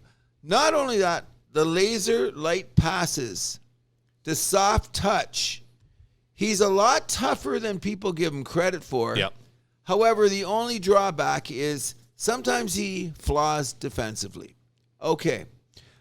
I want to see a healthy Greek Freak in the finals against the Joker next year. That is my wish list. The Milwaukee Bucks playing against the Denver Nuggets, which is a realistic possibility because I'm still saying I love the Joker. I think he's great. I think that Giannis is still a better player than the Joker. If I had to come down and they say, who do you want, Giannis or the Joker? I'm taking Giannis first, no doubt about it. Can I say one thing too then? Let's push Embiid completely out of this equation. Thank you. Thank you. Let's push him in because we know where he sits in the house. I don't know. I won't give you, I don't know. Now I think this pushes Jokic as the best player in the game right now. I'm not going to give you... This moment. But he's coming off back to... Well, whatever. So the MVP This is thing, the best thing he's got in the finals. Okay, he got the finals. Last year he got bitch slapped. 100%. You know what I mean? But then again, there's some growing pains, though. I mean, Giannis got pitch slapped this year. He was hurt, though. He got hurt. He was hurt. Everybody knows it. Everybody thinking, and I give him. I don't know if that's good, bad, or ugly, but at least he went out there and he tried to man up for the game. But he was like 60% of himself. Come on, he doesn't have the supporting cast that he like. I mean, I still think they're going to be solid, and I think Milwaukee can make some moves. But Middleton's becoming an issue there. Okay, but they got some pieces. Okay, and he's on a player option for $40 million next year. Ooh. Oh, he's going to take it. He's going to take that. Like, what's he going to say? No, I don't want that. Then that's going to leave him with not much cap space to kind of fill in the edges. Well, we're going to see because I don't know about Milwaukee. We'll see if they can be healthy. So here's what I'm looking at. They got Giannis. They got Drew Holiday. They got Middleton. If Middleton is a little shaky guy, I got you. This Grayson Allen, I still think is on the rise. I hate the guy. He went to Duke. I've hated this guy religiously. This guy is next best thing to a piece of shit. But he's one of those guys you want on his team. You know what I mean? He's going to get more of a play. But next year is the last year where he's kind of on an affordable contract. After that, he's going to be asking for a raise. Okay, so then I'm saying next year is when I want to see Denver play Milwaukee. Now, I can't even say this guy's name, the power forward, and whatever. He's going to get better. I don't know if Bobby Portis is going to be whatever he's going to be, and Dragic has just got to shoot the ball, okay? Because the rest of the guys are all serviceable. Half these guys I'm looking at their lineup now might not even be there when they get to training camp. Sure. But that is a pretty sizable defensive solid team. Okay, not even talking about their scoring because with Giannis, the boys are going to score. But in the NBA, you're going to win. Look what Denver did. They had nice defense. You know what I mean? Sure. I'm not saying it was the best defense in the league. And it was more of the guys like the Porters, the Aaron Gordons. Jamal Murray plays defense. Yep. You know what I mean? KCP plays defense. He plays defense. That's what I'm saying. And I say Milwaukee's got more of a defensive presence, even though Miami is known for their tenacious D. We know that. I just didn't think they had the size, and they just ran out of gas. Come on, they beat Boston. They beat Milwaukee. Yeah. Come on. You know what I mean? That's pretty tall order. They're kind of like they did on their side of the thing, what the Panthers did on their side in their league. They beat some of the biggest teams in the league before they got gassed in the end by the eventual champions, who were clearly superior teams. Let's not deny that. Oh, sure. We seen the game. We know what we were looking at. You know what I mean? But I mean, Miami, you have to wonder how much longer is this championship window open for them? I mean, last week. Last week. Jimmy Butler's getting up there in age. His new contract looks like it kicks in next year, 3-year, 2+1 deal. Okay, that's good because he'll be 34 at the time, right? Kyle Lowry's got another year at $30 million. That's bye-bye. Yeah. Bye-bye. God bless you, Kyle. He played pretty good in the playoffs. He kept his own. He wasn't a Kyle Lowry of 2-9. Tyler Hero's new deal kicks in next year. That's money. What is he getting? 27 next year. Yeah, he's there too. But you know what? The thing that I'm going to say is that I don't think Miami's going to come back because I think they just had one of those magic runs. Basically. But they've been 3 conference finals the last 4 seasons. Okay, so that's what you're saying. They're running out of gas here. Like, what are they going to do? First of all, in my opinion, Tyler Hero's overrated. I'm going to say I'm not a huge fan of his. He makes a lot of stupid, or he takes a lot of stupid shots. Okay, so what do we got here now? Let's take a look around. All those undrafted guys, it's going to come back to burn them in the ass. Oladipo is going to have to come back and be the Oladipo that we know. Well, he might not even come back. He's got a player option for next year. year. There you go. Okay, so you're already in trouble. Kyle Lowry, age, got to go. Kevin Love, age. Well, he's a free agent anyways. Free agent. Kevin Love, on his way out of town. Kevin Love's well into his 30. Bama Bio, he's a staple. You got to keep him with Tyler Hero and Nikola Jokic. These, you know what I mean? But this Mass Strub and Udonis Halas, who should be retired. Cody Zeller, this was his last season. Duncan Robinson, he's the good, the bad, the ugly. This roster is flawed. You know what I mean? Yeah. And who knows what they're, we got free agency. We got the draft. I mean, but I don't know where their pick is in the draft. I mean, is Khalid Martin going to be, he's going to have to be the guy all season that he was in the playoffs? No, I mean, they're already right up against the salary cap given Duncan Robinson's new deal coming in. So I don't think they're going to have, they don't mind going over a bit because their ownership doesn't mind because they've always danced with the salary cap and the tax over the years. Yeah, but I mean, you're going to be able to sign a couple mid-level exception players like they did with Kevin Love this year, but what else are you going to really be able to do? Well, I don't know what they're going to do in the draft. I'm not saying them be there. I think that next year, if they're knocked out in the first round by Toronto, you know what I mean? I wouldn't be surprised. No disrespect to Jimmy Butler, but let's get back to that theory. You make the finals the next year, and you don't win. You usually have a step back. Yeah, we've seen that happen time and time again. You got it. So I'm saying Milwaukee they had an amazing run. Miami had an amazing run, but I'm expecting Boston, Philly, and Milwaukee to once again next year be at the forefront of what's going to happen in the NBA East. Philly, really? After we just talked smack about Embiid? Well, I hope they fall off the cliff, really. But, I mean, because we don't know what Harden's doing yet, which I think maybe Harden should be gone so Tyrese Maxey can get more of a play. It sounds like he might want to go back to Houston. Which is so weird. But he's an H-Town guy. He's an H-Town boy. I get that, all of that. But I think Morey might keep him around because they have a relationship. I never know with these guys. A prima donna league is. I don't know about the NBA. Can I put forth the proposition that I believe that the NBA is the worst run league of all of them, the 4 big in North America? No, I'm sorry. It's the NHL. Well, we'll fight about that on another issue. We're going to maybe that'll be a theme show. I think it should. Okay, well, we're working out why you think that they're the worst, and I'll think why the NBA is the worst. But the reason that I'm saying that is I'm just looking at a team like Philadelphia, okay? The fans, they went through the process. Now the process is supposed to be here, and I see them no chance of winning the NBA Finals next year. I have a hard time seeing them get to the third round. Yeah, conceivably in the Embiid era, he may be one of those guys that never get to the finals. Because now, let's think about this, okay? If Zion stays away from the hose and gets to New Orleans, that team could be a threat. Yeah. You know what I mean? And you look around the league. If you just look around in the Eastern Conference here, okay? You really take a look. The Bulls weren't that far away.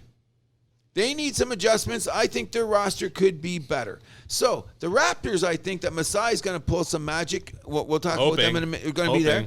Okay? The Nets are going to fall off completely. I think the Nets are going to have to rebuild. I think that the whole Durant, Kyrie early thing has upset the apple crate. They got a bunch of serviceable parts, but who's going to be the main man? Who's the main man on the Nets? So I don't think they're going to be there. The Knicks are not going away. They're looking like a team that might make a big swing for Pascal Siakam we talked about. You got it. So that's what I'm saying. So when you talk about it now, that's not one. So we're talking about the Celtics, the 76ers, the Knicks, all being potential to go there. And we haven't brought up a young Cleveland team that needs a good big man, or maybe, I don't know if it's a big man or maybe a bigger forward to help the swing, because they got that misbalance because their backcourt's kind of small and they got tons of big guys, but they don't have the proper swings. You know what I'm saying? Mm-hmm. And a good night, they can beat anybody, because that Garland and what's his name? Donovan Mitchell backcourt. Come on. One of the best in the league. Oh, no doubt about it. At any given time, they could be you know what I'm saying, a team that could go to the next level. So to think about Miami, bye-bye. You won't be back. You will not. Like I say, I hope they make the playoffs. We never know. True free agency. Yeah, especially with the play-in now as well. With the play-in, they'll get their chance at the play-in. I think the conference is too strong. Yeah, the East is starting to build up. And, I mean, we got the draft coming up. We're going to talk about that in a couple weeks. Could be a lot of fun. But the Toronto Raptors made a big hire, new head coach. Let's say his name. Darko Rajakovic. You got it. I'm glad you said it best. Okay, you know what? I think this is going to be a great hire. I personally believe that, because the only guy is that I would have taken, because sometimes retreads go to the right place. Like, I think Nick Nurse is a good fit for Philly. You know, the way he coaches might be good because he'll put Embiid in a better position. I don't know who was Doc Rivers. He was a big man, whatever the case may be. But Darko's got a nice resume. He's highly respected by a lot of players, including the guys in Memphis, who all were developed under him. His track record of a developmental team is exceptional.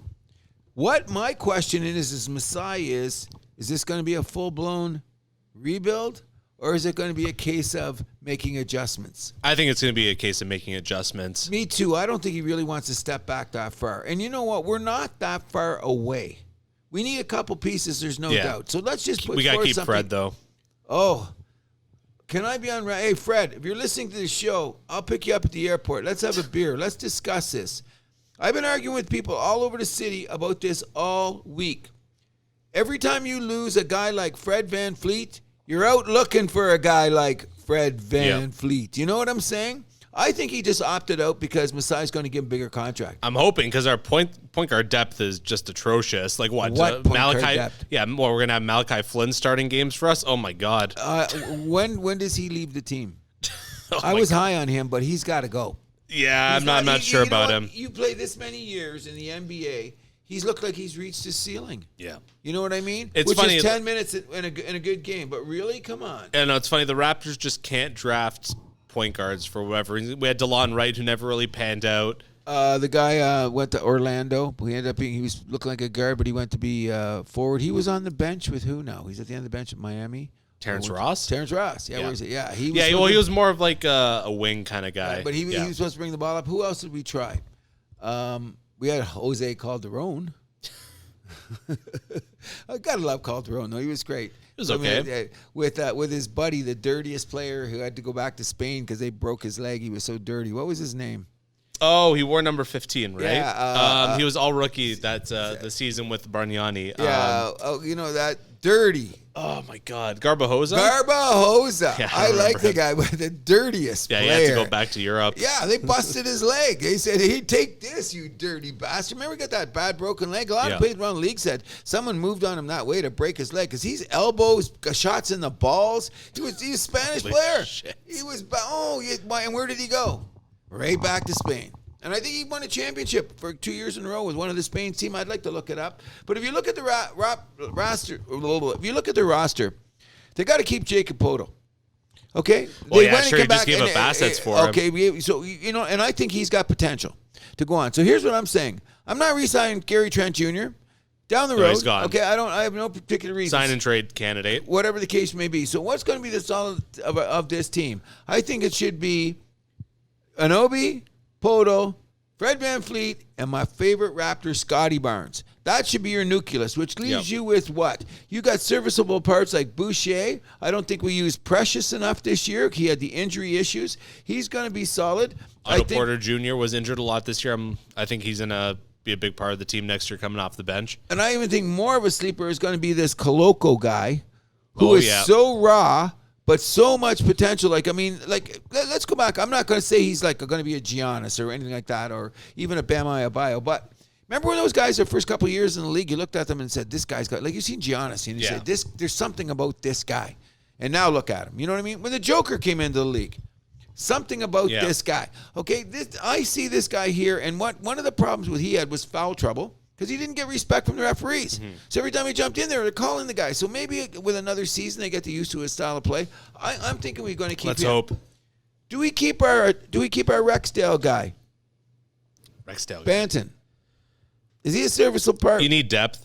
I don't know if he's worth it. I thought a couple years he's going to go, because right now we look at our roster, I would wipe off Will Burton. Okay, we picked him up. He could be something. I don't think so. Malachi Flynn, bye-bye. Banton, bye-bye. Thaddeus Young, past your best before date. Bye-bye. Ron Harper Jr. Is he a work in progress? Is Definitely. he a serviceable part? Like, I don't think he's got enough minutes. It's hard to justify, judge him. yes. Yeah. So I don't know about him. Chris Boucher, we keep him. You know what I mean? On your 7th and 8th time guys, you need guys like him. So I'm saying this, trade Pasquale. Yeah, you got to trade Pascal. Is he out of town yet? Not soon enough. Hey, how you doing, man? How you doing? Is he? Yeah, he's definitely. I'd get rid of him in a minute. Mm-hmm. I'm not giving him the money for starters. Okay, like, so I'm calling him out. So I mean, Gary Trent is gone. Please hire Fred VanVleet. And you know what it is? Pascal, I'm still not over that little bitch season that he had. Remember? Yeah. When he gave us that little attitude, and I don't want to play in the bubble, and where's my teddy bear? And anytime I see a guy do that shit, then I go, that's a little gene inside of you that I don't know where it's going to rear its head again. So guess what? Bye-bye. Bye-bye. At $37 million, no one's going to be crying that we're missing that. He's going to go to New York is what I believe. But I just want to say, Darren. Good, we'll get RJ Barrett. Rajakovic. Can we welcome him to Toronto? Have we done that? Indeed. Okay, welcome to Toronto. I hope that he is going to do this. Change the offensive core of this team. Oh, because we're the opposite. You know what? Nurse came in with a defensive reputation. Also, it's all around. Nurse came in with being the offensive guy, but then he kind of turned himself into the defensive guy pretty quickly, I would say. Because he looked at the roster and said, the only way to win is have that switching defense, which he worked magically. And now, And now, you know what's even crazier? If you keep a team to 100 points in the NBA, you're a good defensive team. Yeah. Which is another talk about the evolution of softness in the game, but I won't go there. I just want to go back that I think you wanted to bring up, where do you think that the duo stands historically, the Joker, Jamal Murray? Do you think they're going to be historically? I mean, they've got one ring already. That puts you in the door. Oh, sure. You know what I mean? So what are you thinking? Are they going to be? I think they're going to be established with these guys. I think the house that happens is going to say, we expect to see Denver back in the play next year. Yeah. And I'm hoping. Possibly in the finals. I'm hoping that I hope it's the Raptors and whoever in Denver in the finals, but I'm not saying that's going to happen. But I really hope it's Milwaukee against them, because then something tells me it's going to be Boston, though. Do we have to say that team? What are they going to do before we go? What are they really going to do? They're going to get Jaylen Brown out of town. This is how you regress. I have no idea. Bring those two mofos in the room and sit down and say, guys, this is the deal. And don't throw up threes. Remember we were talking about the game? What do? They could be the best paint team in the league. 3 for 24. I know. We've gotten into the Celtics before. We can't make this. I didn't want to bring them up because I don't even like those guys. So let's not talk about them. Bye. I hope they missed the playoffs. Those peace or whatever. Well, that's wishful thinking, but there you go. But anyways, I want to put a little period on the sentence here, and you tell me what you think. Who had the better season aesthetically, the NBA or the NHL? That's really tough to say because... No, it's not. It's the NHL. Let's cut to the chase. And I hate to say it. I'm going to bring it up real quick. Let's see how the season started. Guy punches a guy in the face. Okay, right off the bat, the season started the NBA. You got a guy getting a guy punched in the face. Number 2, we have the stories about the kids coming from Manitoba showing up for games. Oh, load management. Let's not play that night. Marquee game. Manitoba. The kid was from I did the math. He was either from South America or Europe. Oh, whatever the case may be. So I heard some Manitoba kids. Next, what was I saying now? Oh, marquee games. being blowouts. How many times we were saying, okay, look, it's Thursday night, Milwaukee, Boston. Can't wait to get to the game. What about what about the playoffs, can't wait though? the game.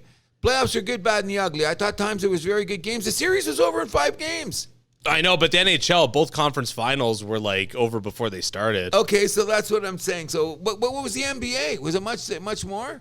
Boston made it interesting because they came down from 3-0. You know it was going to be over. Guess what? Denver was sitting at home waiting too. So how great is it? So aesthetically speaking, I'm going to go with the NHL. Of course, the NBA ratings are a little bit higher. Right. But the reason being is all the other turmoil. Look at all during the season. Kyrie Irving and the anti-Semitic stuff. All that nonsense. John Morant. Stop. Wait now. I'm going to just say one thing before we go to end the season. You brought it up, Cruz. You brought this up. Can I say this? You may not know this, but John Morant is my favorite player in the NBA. I'm starting to believe that the guy was misunderstood. Misunderstood. Maybe he was just in a neighborhood where you're allowed to carry guns. Come on, this guy. Maybe we all his know. Bud turned his camera off. Cruz, stop! You're embarrassing yourself. He got his 25 games. That's good. That's what I'm getting at. Okay. I'm not going to embarrass myself. I said he made a mistake. You're saying he made a mistake. No, but come on. Like, this is second time in a row. He's being a fucking idiot. I don't want to say this, but we all know no, come on. This isn't funny. Okay, I'm not This laughing. isn't funny. He could put himself in some serious danger. I don't want to go there, but you're worrying about like where he's going to be in 5 years. Okay, so he's got 25 games. That's what I'm saying. I don't think he should have got any more. People Figure it out, Ja. Okay. You're embarrassing yourself. You're embarrassing the fucking league. I have a lot of trouble defending the guy. You know what I mean? He lost his shit. You know, but I'm saying he could turn around. He wants to go out there and be a gangster. Go ahead, man. You're gonna fuck up your life with $200 million lost. Do you think he's gonna be better?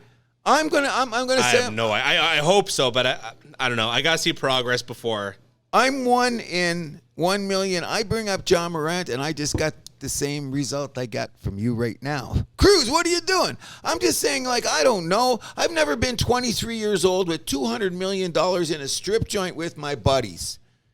But we got this before.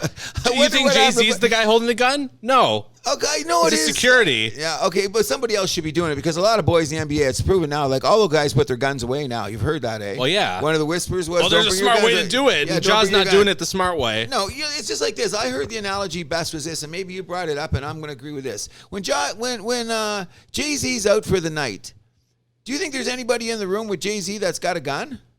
Sure.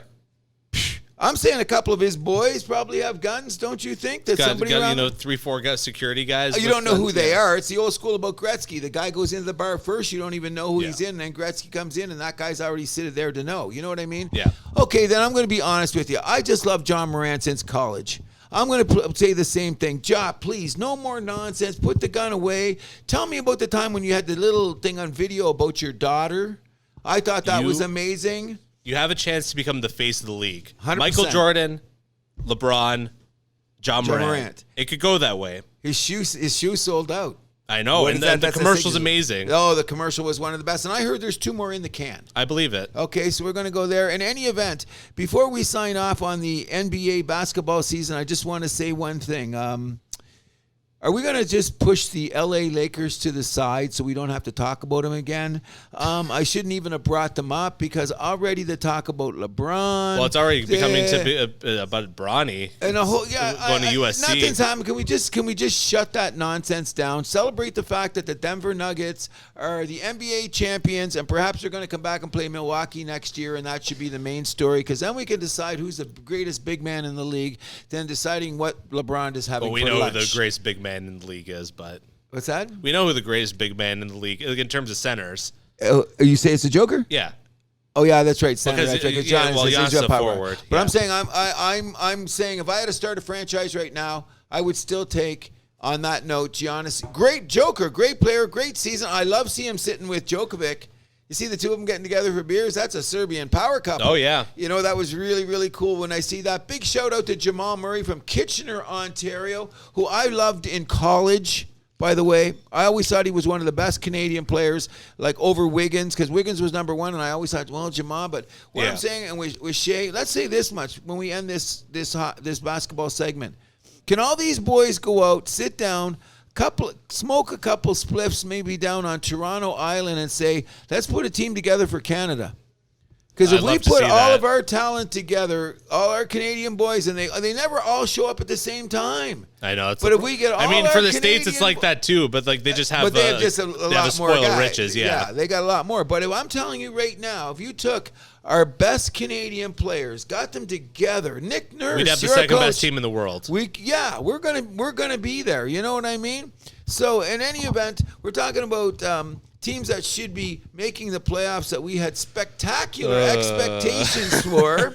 Oh, well, that's a lovely transition. Oh, you know where we're going, don't you? Yes. Those no hit. Do you really have defense? 20 games behind the Tampa Bay Rays, Toronto Blue Jays. Yeah. Where are we at, bro? 4th place, still. Half a game out of the wild card, which doesn't look so bad, but I mean, since we can't beat those guys that are on top of us, that's where the real issue lies. Okay. And I guess the team behind us too. We can't beat the Red Sox either. So. Okay, so let's be honest here. Full disclosure from the house that happens. We did a pre-recorded show last night, and my good buddy here, Mr. Andrew Milani, said he was going to say something about his opinion about the Toronto Blue Jays. Do you want to say it first, or am I going to say it first? I'll say it right now. I think we're going to miss the playoffs. Or the postseason in baseball. We're going to miss, we have to drastically change. Now, let's just look at where we're here. Like That's not going to happen mid-season, though. That's the issue. We still got to find that mysterious left-handed power bat, because where's Brandon Belton these days? He is on the 10-day DL. Okay, remember what we guys saying 10 days ago to me, Cruzy? Be nice to Brandon Belt. Well, 10 days, that's not much. He's going to come back and he's going to keep swinging. Then he's going to have another 10 days to get his fucking swing back, hit 150 again. We're going to get the All-Star. Hey, he's one of the few guys on this team that's OPS is over 800. How many at-bats? He has 152. Oh, okay. He's a larger sample size than I considered. Okay, let's get back to... If we go back, if you've been listening to the House That Happens, Cruz have been saying a lot of things about this team that are coming into fruition. And the only part that seems to be keeping us in there is my favorite stat, which is... quality starts. What happened last night? What did we get? Another quality start from our boy Kevin Gausman. There you go. But what was the score of the game? 2-1. What does that tell you? This team can't hit. This team can't hit a lick. It's brutal. Now... I'm gonna really dump. I don't want to dump on the guy because remember I said he's got that nice swing, the left-handed for the short porch at the Dome. He could be the guy. You know what though? He in terms of WAR, wins above replacement. He's actually 4th on the team. I noticed that, but I mean some of that. He's a lot higher than Vladdy, a lot higher than Springer. Yeah, Vladdy. We'll get to him in a minute. My thing is that you got to start. We're going to the All-Star break here. What's our regular lineup? Oh, I forgot. We don't have one. Oh, what are we going to do today? Our outfield. We're going to put Big Bird at first today. We're going to put Grover in center field. The only problem. Catch? Hold on. The only real issue has been second base. Let's be real. Okay, I agree with that. So what I'm trying to say is that how does that affect the rotation of the outfield in this way? Merrifield has played very good second base at times. Mm-hmm. Sometimes he's looked a little out of place, but I think that's because he's not had enough time with Bichette because of chemistry issue. Okay, so I want him in left field more. That's where I really want to put him in left field. So he can rotate through with Kiermaier, and when Springer needs a day off, and who am I missing? And Varsho, against certain hitters, should go sit down. I'm not saying platoon the guy, but give him a day off, because there's some pitchers that eat Varsho. Yeah. You see, there's some pitchers come in, he ain't hitting those guys. I wouldn't mind if they went like a little bit more of like a platoon system. I'm not going. Maybe use not exactly like a lefty righty platoon, but a little bit more of a analytically savvy platoon. Look at previous. No, but you're like, gonna kill me. Hold on.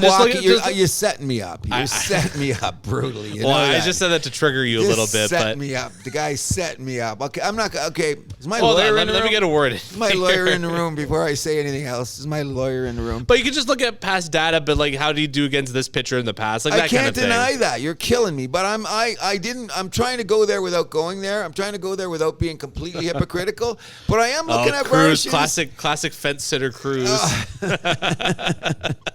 I tried to defend the guy. Okay, and then I look down. Okay, here's where I'm going to juxtapose this, bro. I look down the street at a team that doesn't have our money, that wasn't supposed to do anything because they're in that West Division where they got to compete with the mighty dollar of the San Diego Padres and the LA Dodgers. And who's in first place in that division? It's the Diamondbacks. The Arizona Diamondbacks. And who do they have? A catcher who is the number one defensive efficiency guy in baseball National League. He's a rookie, by the way. Yes. He's hitting around 300. He's not showing a lot of power. But the other guy he's a doubles guy, though. Okay, that's what I'm saying. Okay, then we let another guy go where who has crazier hair than mine, who's now hitting 300 with 13 home runs and about 40 RBIs. And guess what? I'll put his defense back in the dome for some of the things that I've seen happen now, just to have his offense. I know that. No, that's a bad trade. Oh, that's a bad trade. Me and my buddy Massimo were lamenting this at work this week. I remember, let's go back to the show. Remember the first thing, when I first heard about this show, I said, oh, wait a second here. I was not in bed with it, but I was trying to sell myself on and believing this is the last power bat that we're going to need. The guy could potentially hit 3 of the home runs at the Dome instead of that big place in Arizona. I mean, how's it working out? We made the mistake of thinking that the guys in the front office know more than we do. Obviously, they didn't. But you know what? I'm still saying now, so we've got to complete the deal. I'm going to say something that might be sacrilegious or blasphemous in this town called Toronto.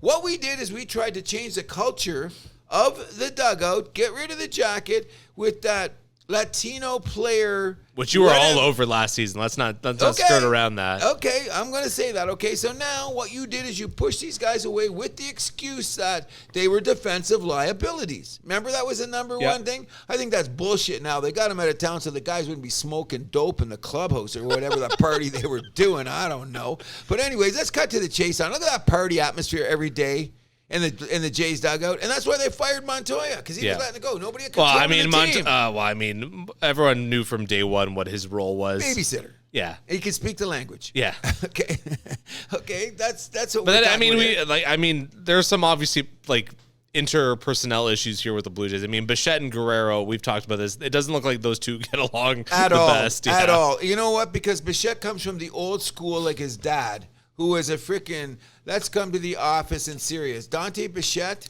won the batting title a couple times in Colorado. MVP as well. Did he win MVP? I think he did. I can't remember that. But, I mean, he was a no-nonsense player in Colorado. And his son, look at the difference. And Vladdy was his old man was a little bit loosey-goosey. Oh, he was the best bad ball hitter. I mean, that tells you all it is there. Him and George Bell.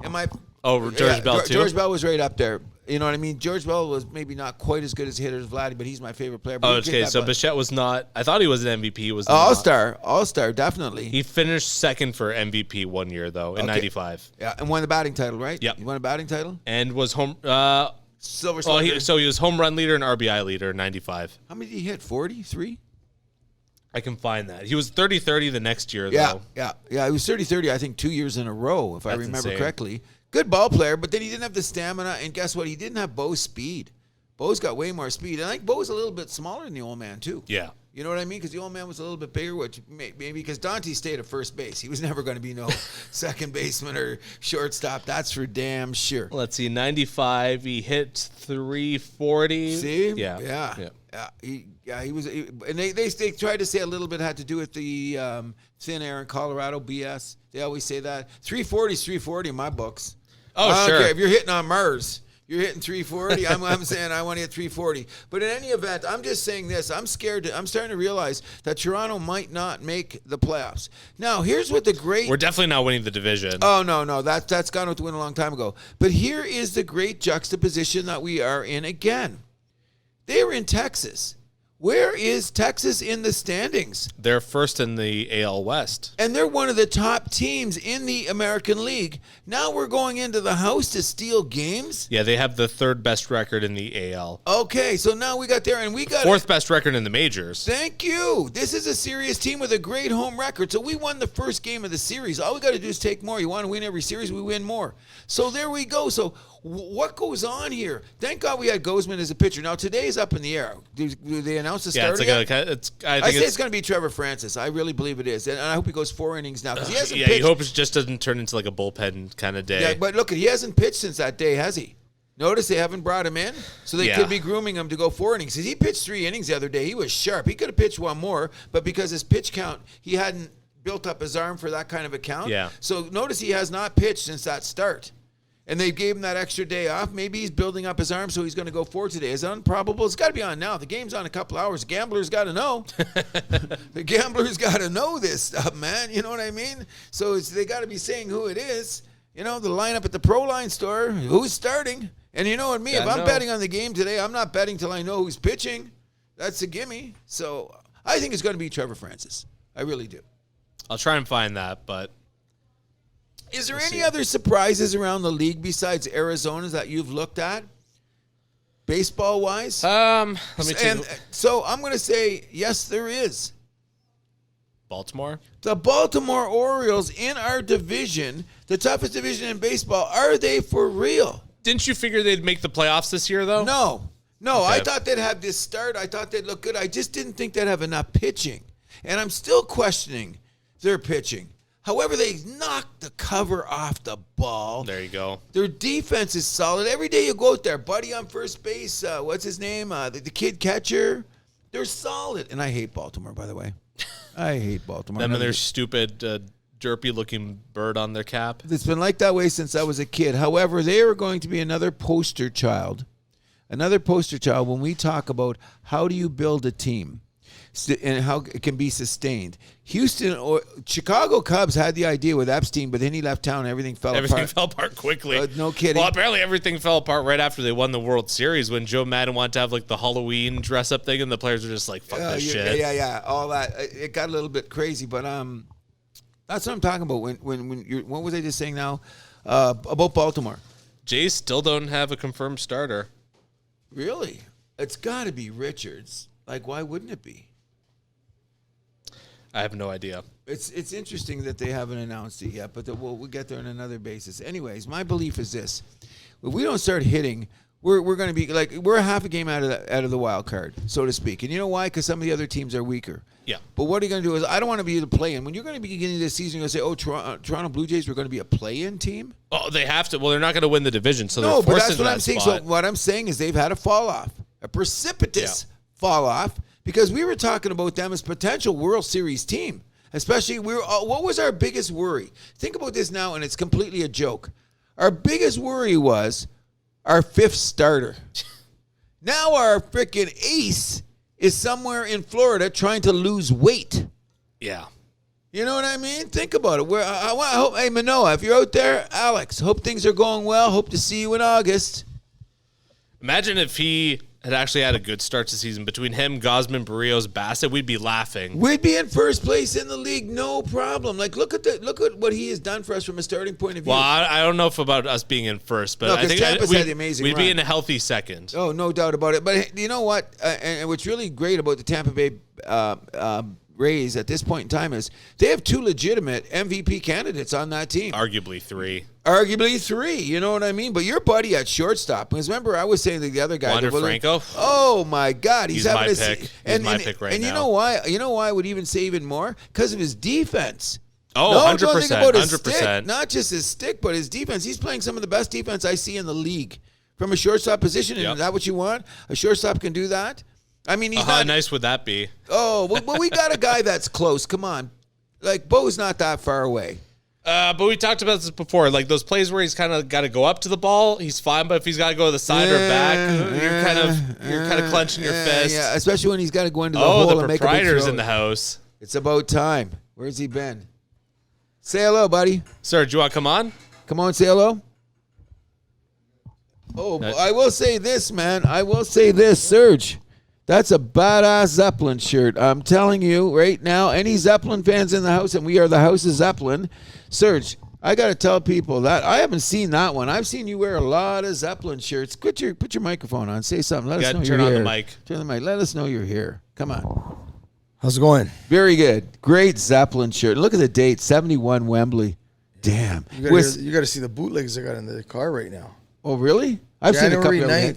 January 9th, Japan. Oh, Vids? Nice. Yeah. Vids? No, it's just the bootlegs. I got bootlegs. Got to put them on here. Got to put them on one night. Let's have a Zeppelin night. We haven't had one in a while. We're going to have one. Good. I'll be here for that 100%. But that's a great shirt, man. I forgot about Thanks. that. And look what it's even funnier. Plus supporting acts because they still had Yeah. people showing up. And they still played 2-hour sets. 100%. You know, think about that back in 71. It doesn't matter if they had 3 acts. Zeppelin still came on and played 2-hour sets, Yeah. 2 hours plus, the first band to do it. But we're a sports show right now. We'll do the music later. But this is the House of Zeppelin, bro. You know what I mean? Always. And if you come Andrew, in how this, you doing? Good. How about yourself, Serge? Good. What'd you think about that golf shot last week? oh, Incredible. We're gonna your get to that. perfect timing. Yeah. Your timing is impeccable. So at that note, and now that Serge is here, you're going to get in on this because we just finished talking about the Toronto Blue Jays, and we believe they're not going to make the playoffs. We stayed at the house. We are on record as saying we don't think they're going to make the playoffs. With this One game roster- at a time. I agree, but Serge, you see this roster how it's constructed. Come They on, pulled we're it gonna- off last night, right? because they had a they quality did. start, but the team don't hit, bro. Did they don't win hit. Did they win on Thursday night? No. I was in Montreal Yeah. for the day. Yeah, I know. F1. Yeah, I know. I thought you were going to Oh, stay up there nice. for a No, couple of days. my niece's birthday today, and then tomorrow's Argo season opener. We should bring that up. These guys. Okay, we'll get to that in a minute. But anyways, Argos. You know, they're raising Argos- a championship banner tomorrow. and I think that's significant in the city. Anytime you have a we advantage, should be there at 6:45. look at these guys. And are the first animals. 10,000 people in there get a replica championship Argo cool. ring. Big shout out to the Toronto Argonauts because they are the only championship team we have in the city right now. Big And time. if you guys want to join in the fans from Shuey's Argo Club here, we'll be in South Lot, along the fence, along Lakeshore.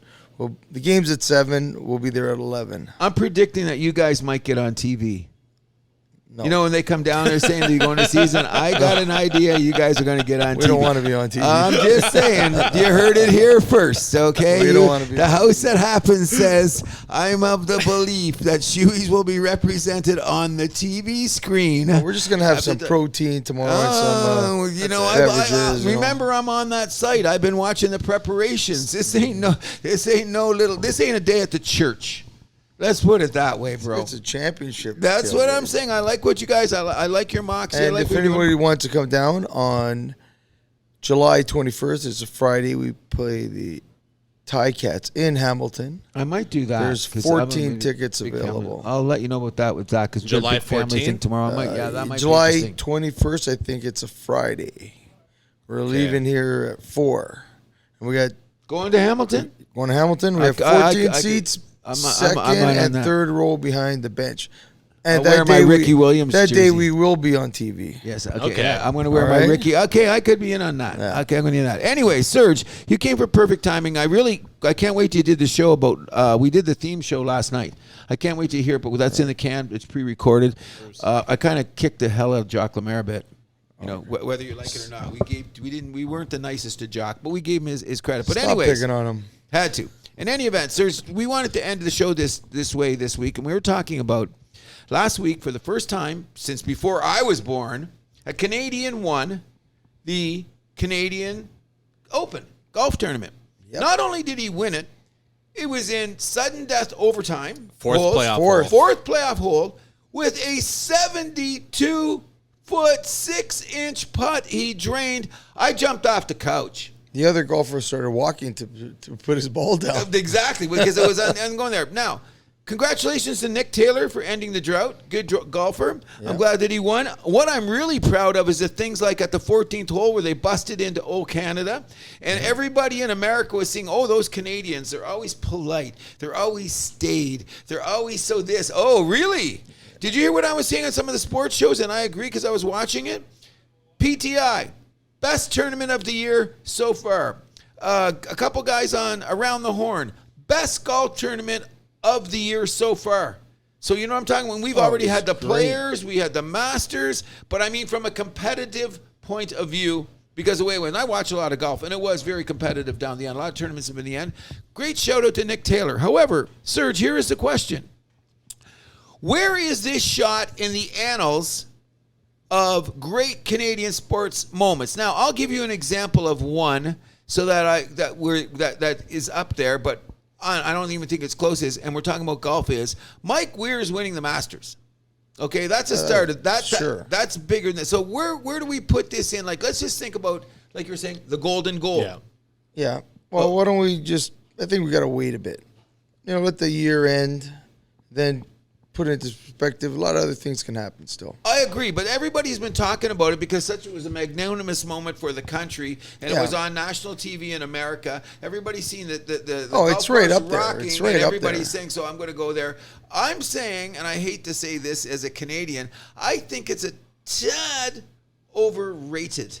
If it wasn't for what if he just It wasn't a put in major. That's the Yeah. thing. Okay, what if he? You know what really made it is a 72-foot putt. 100%. That's what made it. Like, but had just a little drop in two No, putt, exactly. and when you Totally agree. everybody went Totally on and agree. sit here. Totally agree. It was a dramatic. It was the shot, the 72. Like, yeah. it was like, wow. wow. And then the reaction of the crowd it was behind amazing. Adam Hadwin getting Yeah. tackled by the Oh, security because he it was was- his yes, buddy. yes. The Yeah. whole 9 yards. It was just added to it. It's going to be like everyone. I watched the Golf Channel. True, full disclosure. I watched the Golf Channel. Right, They're right. They're saying already that when they do that little monologue at the end of the year, the moments there'll be 2 or 3 from the Canadian Open that they're going to say. So I can't put it in. I don't even know. I'm going to just yell out top 10 things that I can think of Canadian history that I think would be good. First of all, we got to talk about the Paul Henderson goal, 72, which is iconic. I think they're going to put that on a coin one day. Yeah. The Joe Carter home run. Right? The Kawhi Leonard. Shot. The Kawhi Leonard shot that was up there. Of course, Mike Weir winning the Masters. Sidney Crosby's golden goal. That's 5. I'm thinking something else. I'm missing something in Great Canadiana.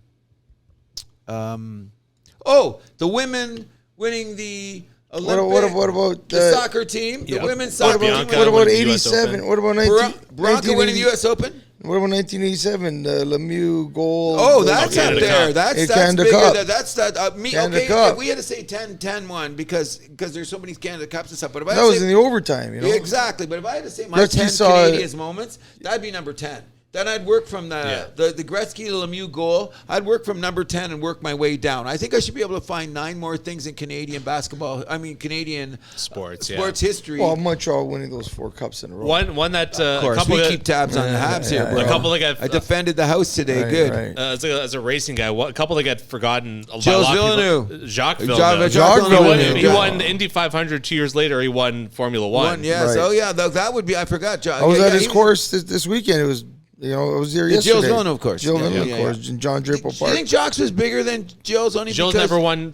He never won. He was never a champion. It was, yeah, that's right. And Jacques meanwhile, was. his son, he won Indy 500 with a 2-lap penalty. Yes. that year. That's Insane. historic. Yeah, It was historic. And then 2 years later, he's Formula One champion. Yes. So that there's. I'm glad you brought that up. So that's what I mean. That's 7. That's 7 are already graded like. And like you say. What about if you're going like that, the Indy, like Paul Tracy? Then he. But he never won. No, he never won anything. And we had a No. bunch of guys that knocked on the door. Same with the tennis people. But we got Andrew Suko. We got to give her because she Bianca, won yeah. She won a U.S. Open. Yeah. And another one that we're failing to bring up because not that we're disrespecting female sports because I'm trying to make sure that we did that and we did shout out the Pride this week is Brooke Henderson. Yes, that's The right. Brooke Henderson moments on the golf course, what she has done is already eclipsed. Like, this Nick Taylor guy is going to have to do some work to even come close to what Brooke Henderson has done on the same level in golf. for sure. You know what I mean? But I'm going to still say it was a great moment for our country.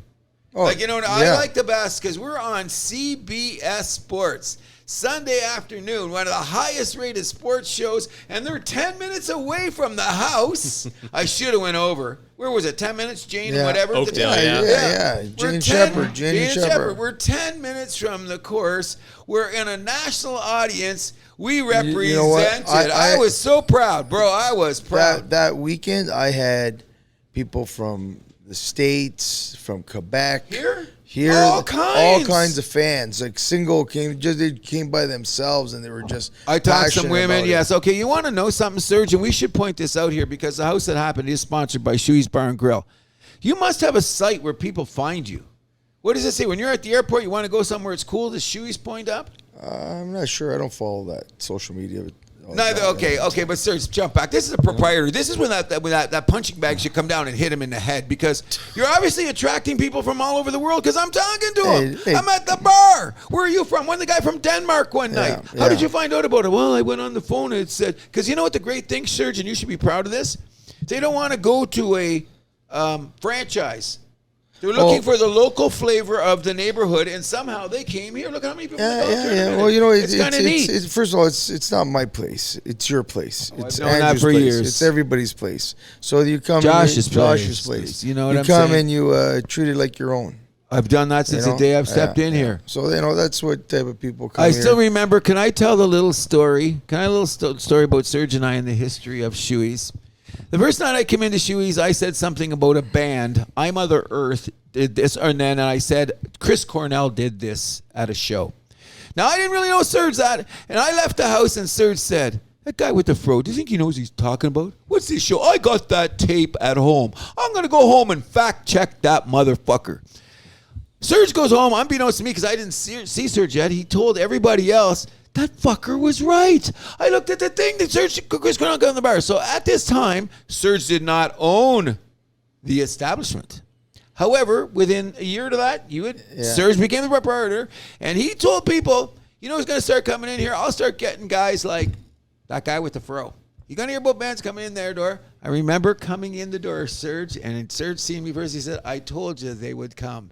I don't know how you knew that, but remember that? I walked in the door and I said, and then he I haven't left. Then also that day, I think you had to rush home because somebody messed around with your garden. No, I was here. I had to take the edge off. I got ripped off. Remember? Right. I was furious. That's right. I had to go somewhere, a couple shots. Josh, got my garden. I told you about that.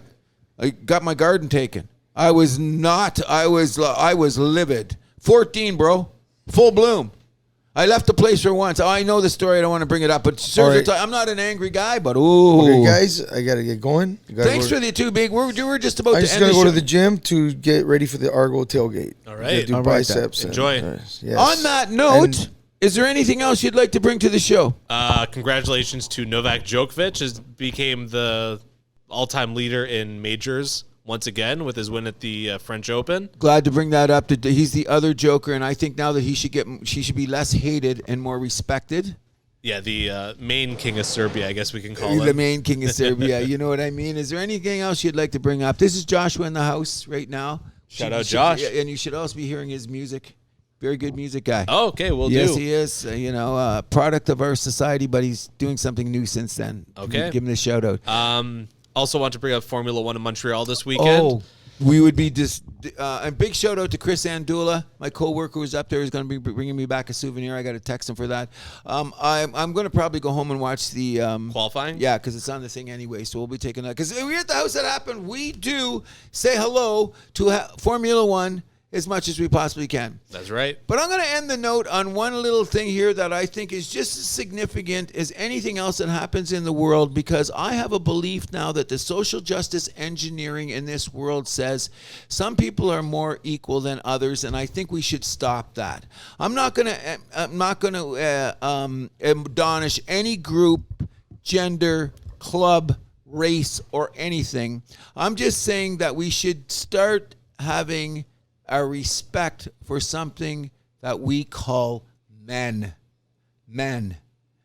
You know, just men. And I'm alluding to this. I want to give a gracious, appreciative, happy Father's Day to everybody out there that's being the man that they should be, and forget about all the other nonsense that's going on in this world, and start respecting the fathers that make our hydro go, that make our flushing system goes, that pick up our garbage, that police our streets. Remember, we have a lot of good men out there, and I want to say to each and every one of them, a very happy Father's Day. Happy Father's Day. And on that note, I just want everybody to know that my name is Cruz. And I'm Andrew Milani. And this is the house that happens to remember we always keep the vibe alive.